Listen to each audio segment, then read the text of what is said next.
Hi, this is Ike from Groovy Entertainment. Today we got another record to play for you. Today, record Superman, the best cop in the war for 1975. So let's get started. In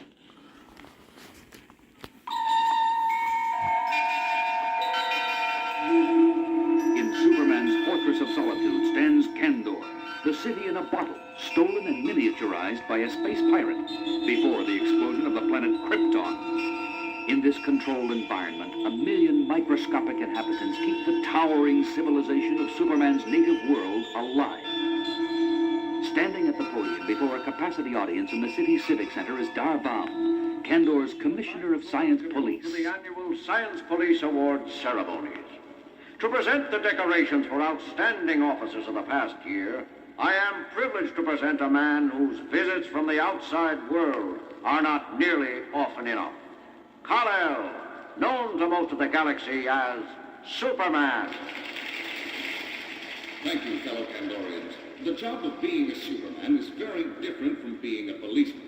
And so it is with the greatest respect that I call Science Police Officer Ron Zod to the podium to accept.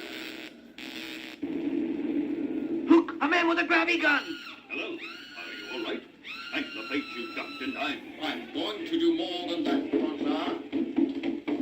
He's running away. Look out for that gun! Somebody stop him! Hold on, Kal-El. Let go of me, Ron Zod. You're keeping me from Getting hurt. You don't have your superpowers here in Kandor, not in an environment just like Krypton's. What? Let me do what I've been trained for. Watch. Over there, Ranza. He's hiding behind that statue. Everyone clear the complex now. You know where to run, you Kandorian scum. Make it one for me and my gravity gun will blast you after me the Blast away. Ranza's been hit. His uniform is deflecting his driving beam back in the turret, and it's... a neat trick, Ron Zod. How did you pull it off? Simple, Kal-El. Policemen on Earth are sometimes known to wear bulletproof vests. But we science police in Kandor have gone them one better. Our uniforms repel a would-be killer's ammunition right back to the source. He's in critical shape, but after a few hours in the rehabilitation booth, he'll be completely recovered. And then he can stand trial for attempting to assassinate our distinguished guest of honor. I'm indebted to you, Ron Zod. That was a fine display of police work. That's our run. Now you know how he got the reputation of being Kandor's finest. After many fond farewells, Superman leaves the microscopic confines of the tiny bottle city as the microwave beamer in his fortress restores him to normal size. And then it's the Arctic fortress he leaves behind as he streaks back to Metropolis and his job as mild-mannered Clark Kent, anchorman for WGBS TV News.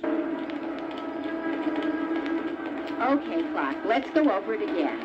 Mr. Edge, I wanted to talk to you because... Wait, I think I got it. Mr. Edge, I wanted to talk to you because I really think I'm entitled to know. I mean, it's my opinion, but if it's all right with you, of course, could you please, maybe... No, Clark, all wrong. Stop hedging. You just tell him you want a raise and you know you deserve it. That's all there is to it. But Lois, I couldn't be that blunt. Not with Mr. Edge. It wouldn't be right.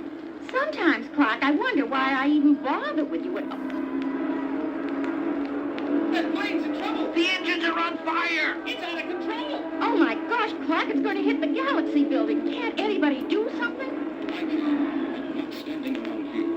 I've got to slip away and change to... Look, Clark, up in the sky. Rick, stop! Hey, that's not Superman! You could have fooled me. Look what he's doing. I don't believe this, Clark. A man in a weird costume grabbed the fuselage of that plane and is flying it to safety just like Superman would. Believe me, Lois, I'm as surprised as you are. I'd better find the telephone booth and phone this story into the station. Okay, Clark, but the newspaper byline is mine.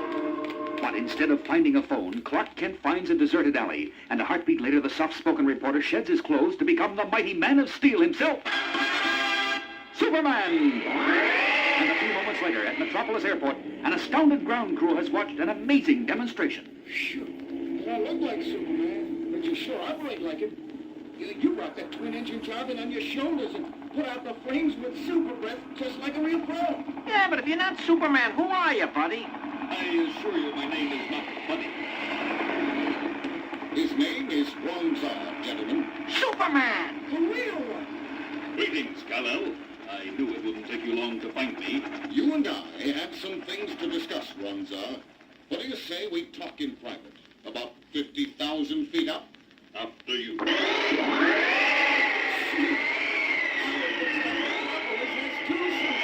Looks like. I just hope. What is it? I just hope those two are friends. Here we are, leveling up at 50,000 feet. Let's have it, Ronzar.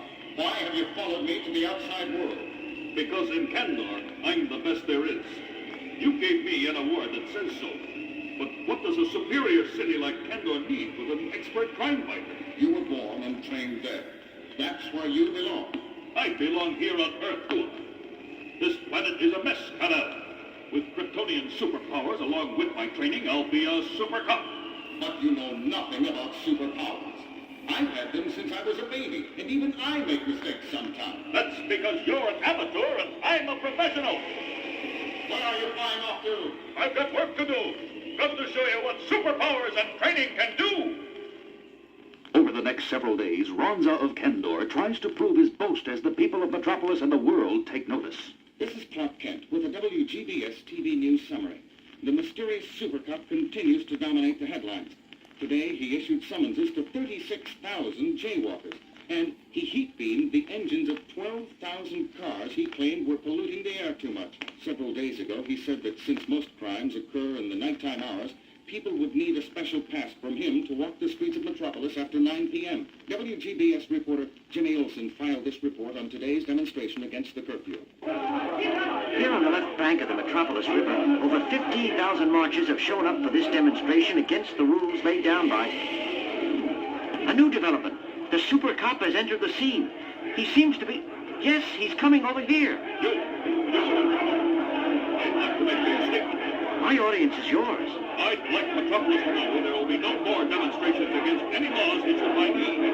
Anything I decree is necessary for the welfare of... Superman! Hello, Jimmy. Ronzar, I believe you're making a mistake here. Move along, Kal-El. You should have done this years ago yourself. Maybe so. But the right to protest is guaranteed by law to all American citizens. You can no more limit that right legally than you have a right. I'll be back. Both Superman and the Super Cop are flying off now. No, the Super Cop is diving into the river. It looks like... Hey, a water spout is popping up where he dove in. The water from the river is rising up and beginning to tumble from the sky onto the demonstrators. It's a cloudburst, and there isn't a cloud in the sky, and it's breaking up the march. The Super Cop can't stop the demonstration directly, but there's no law against making it rain. This is Jimmy Olsen with WGBS TV News. This is Clark Kent back in the WGBS studio. The curfew and the new rules are still in effect, and Superman has made no public statement on the matter. We'll have more news after this word from our sponsor. Hey, Clark, where are you running off to? You've got a newscast to finish. This is no time for a coffee break. It's only a 60-second commercial. But the mild-mannered newsman has a far more pressing problem on his mind as he finds a deserted stockroom a few doors up from Studio B. Reading that report on Ronzar's policies was the last straw. It's about time someone told him Metropolis cannot be run like a police state. And that someone is... Superman! Right here in the city at that moment, another superpowered figure patrols a neighborhood at low altitude. Look at these earthly citizens. Many of them ducked into their houses and automobiles as I pass by. This is the way they should regard the law, with great respect and perhaps a little fear. That's what Kal-El's biggest mistake was. He made everyone take Superman for granted, as if he were on their level. He didn't know the law has to be set above the general public for it to function. Now, that's odd. Some sort of strange light beams seem to be emanating from that automobile junkyard up ahead. This there's the radiation is very weak, coming from that one primitive automobile over... The headlight of that car turned on some horrible debris. Stand up! No, you can't, can you? Any more than Superman could, if you were he. Who are you? Crossed in the car. Show yourself. Delighted to, super cop, or whatever you call yourself. I'm Lawrence Gabriel, and these quasar beams causing you so much discomfort are a rather brilliant invention of mine. Why would you want to kill me? It wasn't you I was commissioned to destroy, it was Superman. But when the crime syndicate bosses hear you fell into my trap instead, I'm sure they'll be almost as delighted. I'll try to make it to your funeral, old man. No. Where are you going? How do I get out of here? Oh, just turn off the headlights. If you can crawl that far. My super hearing can't get the sound of children playing elsewhere in this awful graveyard. If I can throw my voice to them with super ventriloquism.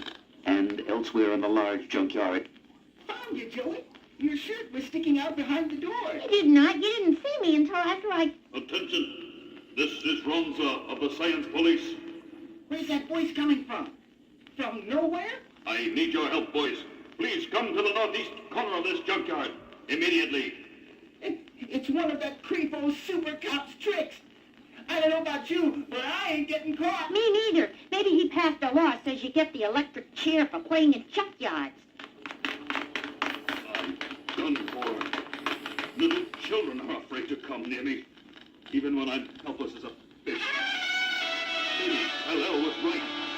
Perhaps my methods were wrong. That sound is the time for hope.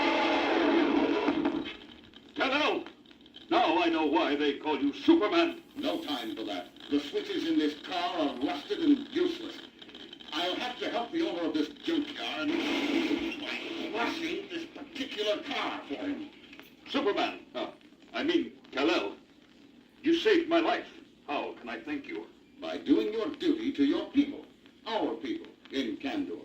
I received a message just minutes ago that a crime wave has broken out, and the authorities are at their wits' end. I have work to do here, but in Kandor, they need you. But that scientist, Gabriel, he'll get away. I just delivered him personally to a federal prison. Been waiting for him to show his face so I could nab him for weeks. That's how I learned where you were. Now, if you'll excuse me, Ronza, I have work to do. As I do, home in Kandor, where they need me. As for Earth, well, I guess there's only one Superman.